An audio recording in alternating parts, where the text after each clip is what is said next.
দেখা যাক এবাৰ ৰিজাৰ্ভাৰ টেংকৰ ভিতৰত কুলেন আছে নে পানী আছে নাই কুলেনো নাই পানীও নাই অকমানহে দেখিছোঁ বাকী নাই ক'ত গ'ল এইবিলাক এই ইয়াতে যিটো পিনিয়ন আছে এই ঘাটকেইটাৰ ওপৰেদি চলি যাব লাগে মানে যোৱা নাই এইটোৰ গণ্ডগোল আছে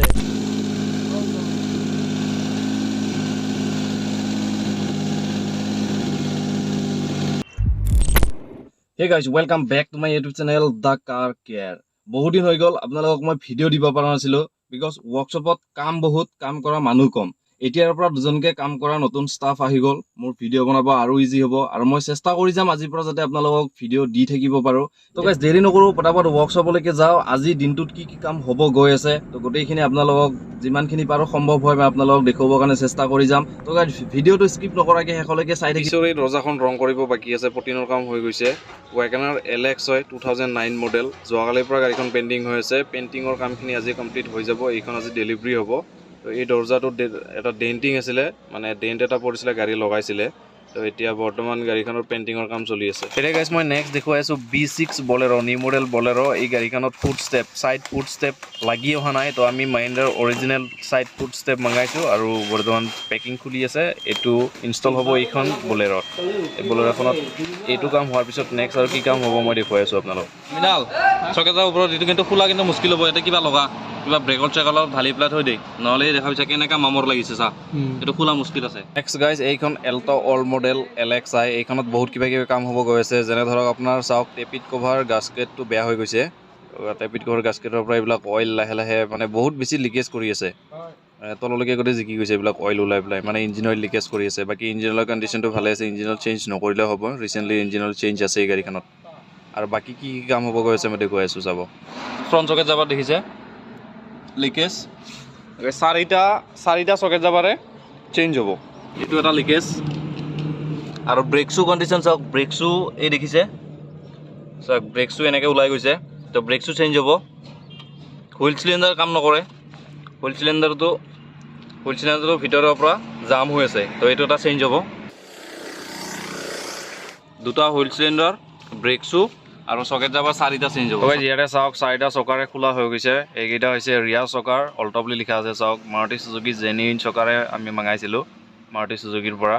আৰু এইটো হৈছে আপোনাৰ পাৰ্ট নম্বৰটো চাব ইয়াতে পাৰ্ট নম্বৰ ভালকৈ দেখুৱাব পৰা নাই মেড ইন ইণ্ডিয়া লিখা আছে চাওক মাৰুতি চুজুকি জেনুইন পাৰ্টছ হয় মই MRP কেইটা আপোনালোকক দেখুৱাই আছোঁ কিমান দাম আছে আৰু এইকেইটা হৈছে ফ্ৰণ্ট চকাৰ ইয়াতো লিখা আছে চাব পাৰ্ট নম্বৰৰ তলত এইটো মেড ইন ইণ্ডিয়া এইটো হৈছে ফ্ৰণ্ট চকাৰ ৰাইট লেফ্ট দুটাই আছে আৰু পিছৰ চকাৰ যাবৰটো ৰাইট লেফ্ট নাথাকে তাৰপিছত বাকী MRPটো মই আপোনালোকক এবাৰ দেখুৱাই দিছোঁ চাব এইটো চাব মাৰুতি চুজুকি জেনুইন পাৰ্টছ এইটো দাম লিখা আছে আপোনাৰ 950 মানে 950 টকা ৰিয়াৰ চকাৰ আৰু ফ্ৰণ্ট চকাৰৰ দাম আছে এটা 1370 মানকৈ আহি যায় চাওক গাইজ ইয়াতে ৰিয়াৰ লেফ্ট আৰু ৰাইট দুই পিনে চকাৰ ফিটিং হৈ গৈছে পিছৰ চকাৰ ফিটিং হৈ গৈছে আৰু বাকী ব্ৰেক শ্বু লগাব বাকী আছে হুইল চিলিণ্ডাৰ লগাই আছে আৰু ফ্ৰণ্ট ছাইডৰ চকাৰবিলাকৰ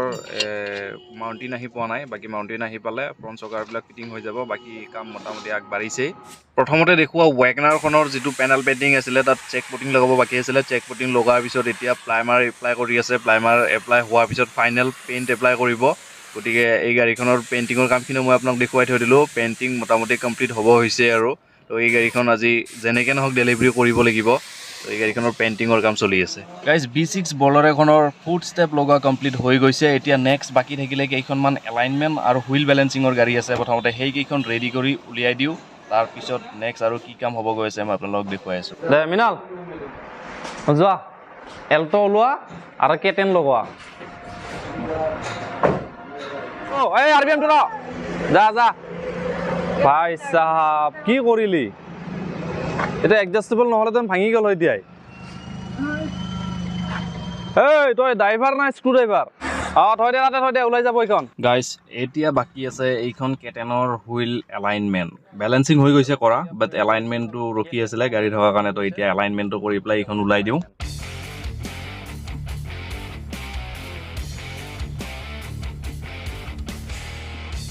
guys Volkswagen Polo diesel 1.2 diesel engine হয় গাড়ীখনত ষ্টাৰ্টিং বহুত লেট মানে বহুত টাইম ক্ৰেংকিং হোৱাৰ পিছত দেখিছে ষ্টাৰ্ট হয় মানে চেল্ফটো ধৰি থাকিব লাগে কি প্ৰব্লেম হৈ আছে ভিডিঅ'টোত শেষলৈকে চাই থাকিলে গম পাই যাব মই এতিয়া নেক্সট এইখন গাড়ী আপোনালোকক দেখুৱাব গৈ আছোঁ আচলতে এইখন গাড়ীত বেমাৰ ক'ত আৰু কি বেমাৰ হৈ আছে তো গাইজ যদি মোৰ চেনেলত আপুনি প্ৰথমবাৰৰ কাৰণে ভিডিঅ' চাই আছে তেতিয়াহ'লে গাইজ প্লিজ চেনেলটো ছাবস্ক্ৰাইব কৰি পেলাই নটিফিকেশ্যন হিট কৰি ল'ব কাৰণ এনেকুৱা অট'মোবাইল ৰিলেটেড আপোনালোকৰ ওচৰলৈকে ভিডিঅ' মই লৈ আহি থাকোঁ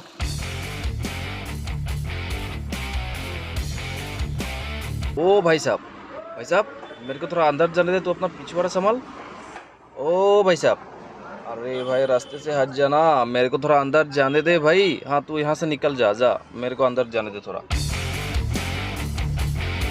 ইনজেক্টৰ সাৰ্ভিস কৰিলেও যে প্ৰবলেমটো সলভ হ'ব তেনেকুৱা নহয় কাস্টমাৰক অলৰেডি কোৱা আছে গাড়ীখনত বেক কম্প্ৰেছাৰ আছে বেক কম্প্ৰেছাৰৰ লগতে গাড়ীখনত হেডৰ কাম আছে স্লিপ সিট আৰু ভাল পইলছিল এইবিলাক চেঞ্জ নকৰাকে মানে হেডৰ কাম নকৰাকে গাড়ীখনৰ প্ৰবলেম সলভ নহব বাট কাস্টমাৰ ডিমান্ড আগতে ইনজেক্টৰখিনি সাৰ্ভিস কৰি পেলাই চাই ল'ব বুলি পেলাই কৈছে যে কামখিনি কৰাৰ আগতে এবাৰ ইনজেক্টৰখিনি চাই ল বাট আমাৰ ফালৰ পৰা আমি কৈছো যে গাড়ীখনত একচুয়ালি প্ৰবলেম আছে হেডত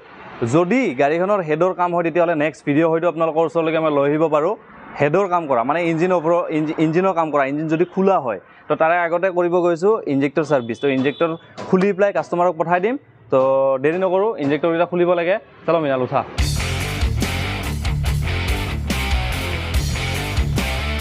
TDI ইঞ্জিন ঠিক আছে DLP ইনজেক্টৰ লগা আছে এটা দুটা তিনিটা 1 নম্বৰত ফ্লো ঠিকে আছে 2 নম্বৰত অলপ বেছি আছে আৰু 3 নম্বৰত একেবাৰে কম তিনিটা ইনজেক্টৰ খোলা হ'ব আৰু ইয়াতে ইনজেক্টৰ লগা আছে DLP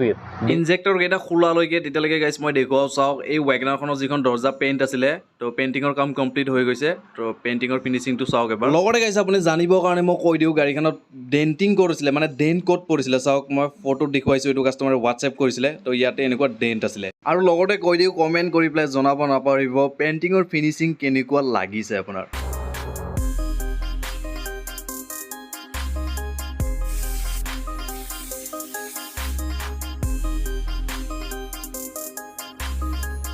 তিনিটা ইনজেক্টৰ খোলা হৈ গৈছে এইকেইটা হৈছে ইনজেক্টৰ ইয়াতে গাইছ চাব ইনজেক্টৰ কেইটা অলৰেডি এবাৰ কাম হৈ গৈছে ইয়াতে এনেকৈ দাগি দিয়া আছে এইটো দেখিছে 1 নম্বৰ এনেকৈ দাগি দিয়া আছে 2 নম্বৰটো মই দেখি আছোঁ সেম তেনেকুৱা ইয়াতে মাৰ্কা দিয়া আছে দেখিছে মানে অলৰেডি এই গাড়ীখনৰ ইনজেক্টৰৰ কিবা কাম হৈ গৈছে তো একো নাই আমি ইনজেক্টৰ খুলিলোঁ এতিয়া কাষ্টমাৰক মাতি পেলাই দি পঠাম ইনজেক্টৰ সাৰ্ভিস কৰিবৰ কাৰণে নেক্সট ইনজেক্টৰ আহিব অহাৰ পিছত গাড়ীখনত ফিটিং কৰিম তো গাইছ ভিডিঅ'টো বহুত দীঘল হৈ গৈছে আজিৰ ভিডিঅ'টো ইমানখিনি আছিলে যদি ভিডিঅ'টো চাই ভাল লাগিছে তেতিয়া লাইক কৰিব যোৱা ভিডিঅ'টো এটা কমেণ্ট আছিলে সাসপেনশনৰ ওপৰত ভিডিঅ' বনাবলৈ তো গাইছ নেক্সট ভিডিঅ' সাসপেনশনৰ ওপৰত আহি আছে তো আজিৰ কাৰণে ইমানখিনিতে মই হাৰণে বিদায় লৈছোঁ আপোনালোকৰ পৰা তো গাইছ লগ পাম নেক্সট ভিডিঅ'ত বাই